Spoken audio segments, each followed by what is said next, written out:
Hello everyone, आज हम objective resolution के बारे में डिस्कस करने वाले हैं। अगर हम सिंपल लैंग्वेज में ऑब्जेक्टिव रिजोल्यूशन को समझने की कोशिश करें तो हमें थोड़ा सा बैकग्राउंड देखना होगा। 1946 में हमारे इंडिया में कैबिनेट मिशन की रिकमेंडेशन के आधार पर कंस्टिट्यूएंट असेंबली बनाई जाती है और कंस्टिट्यूएंट असेंबली को मेन काम ये दिया जाता है कि हमारे फ्री इंडिया के लिए आपको कॉन्स्टिट्यूशन बनाना है। अब इस कॉन्स्टिट्यूएंट असेंबली की जब फर्स्ट सेशन होता है वो होता है 13 दिसंबर 1946 को, और इस फर्स्ट सेशन में पंडित जवाहरलाल नेहरू जो हैं वो ऑब्जेक्टिव रिजोल्यूशन को प्रपोज कर देते हैं कॉन्स्टिट्यूएंट असेंबली में। अब सेशन और मीटिंग में क्या अंतर होता है? सेशन में वर्क होता है और मीटिंग में मुलाकात होती है। ये मेजर डिफरेंस आप बता सकते हो दोनों के बीच में। 13 दिसंबर 1946 को इंट्रोड्यूस कर दिया। अब ये ऑब्जेक्टिव रिजोल्यूशन है क्या? जो इंट्रोड्यूस तो कर दिया, पर है क्या? हमारे कॉन्स्टिट्यूशन जो मेकर्स हैं उनकी कुछ एस्पायरेशंस थी, कुछ उनकी इच्छाएं थी कि किस तरीके का हमारा कॉन्स्टिट्यूशन होना चाहिए। उन सारी इच्छाओं को, उन सारी फिलोसॉफीज़ को, उन सारे फंडामेंटल्स को उन्होंने एक जगह लिखा कि किस किस एरिया के ऊपर हम वर्क करेंगे, और ये जो एरिया उन्होंने लिखा इसी को ऑब्जेक्टिव रिजोल्यूशन के नाम से जाना जाता है। एग्जाम्पल के थ्रू आप समझ सकते हो कि मान लो हम अपना कोई घर बनवा रहे हैं। अब घर बनवाने के लिए आप आर्किटेक्चर के पास जाओगे, आर्किटेक्चर के पास जाकर के आप एक रफ स्केच बनाओगे अपने घर का, मतलब एक मॉडल बनवाओगे, एक मैप बनवाओगे। अब ये जो मैप है वो आपके घर का क्या है? आउटलाइन है, आउट स्ट्रक्चर है। सेम इसी तरीके से ऑब्जेक्टिव रिजोल्यूशन हमारे कॉन्स्टिट्यूशन का आउट स्ट्रक्चर था, एक रफ स्केच था, और इसी के जो पॉइंट्स हैं उनके ऊपर बेसिस होकर के हमें कॉन्स्टिट्यूशन को बनाना था। दूसरे एग्जाम्पल से हम और समझने की कोशिश करते हैं।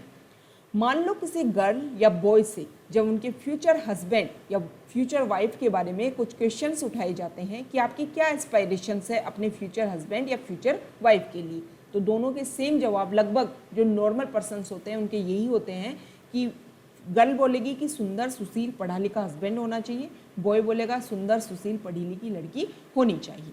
सेम इसी तरीके से हमारे कॉन्स्टिट्यूशन मेकर्स की भी कुछ एस्पायरेशंस थी अपने फ्यूचर के कॉन्स्टिट्यूशन से, और उन एस्पायरेशंस के लिए उन्होंने जो अपनी एस्पायरेशंस पाल रखी थी उनको लिखा कहाँ पर? ऑब्जेक्टिव रिजोल्यूशन में। और ये जो ऑब्जेक्टिव रिजोल्यूशन है उसने आउट स्ट्रक्चर का काम किया। हमारे कॉन्स्टिट्यूशन को बनाने के लिए जिन फिलोसॉफीज़ के ऊपर वर्क किया था हमारे कॉन्स्टिट्यूशन मेकर्स ने, उन सबको ऑब्जेक्टिव रिजोल्यूशन में लिखा गया था। 13 दिसंबर 1946 को जो पंडित जवाहरलाल नेहरू इसको इंट्रोड्यूस करते हैं कॉन्स्टिट्यूएंट असेंबली में, उसके बाद में 22 जनवरी 1947 को ये सर्वसम्मति से पास कर दिया जाता है कॉन्स्टिट्यूएंट असेंबली के द्वारा। इसका जो चेंज्ड फॉर्म है वो प्रेजेंट टाइम में हमारे कॉन्स्टिट्यूशन में जो प्रियम्बल है वो ऑब्जेक्टिव रिजोल्यूशन का ही चेंज्ड फॉर्म है।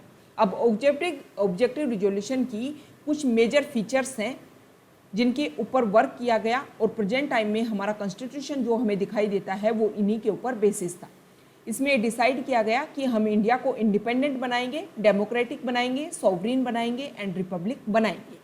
इंडिया में फेडरल फॉर्म ऑफ गवर्नमेंट को फॉलो किया जाएगा, मतलब सेंटर और स्टेट के बीच में डिवीजन ऑफ पावर होगी। दोनों के पास में अपनी लॉ मेकिंग पावर्स भी होंगी और लॉ इम्प्लीमेंटिंग पावर्स भी होंगी। नेक्स्ट बोला गया कि हमारी जो पॉपुलेशन है उसको freedom of thought, expression, faith, worship, vacation, association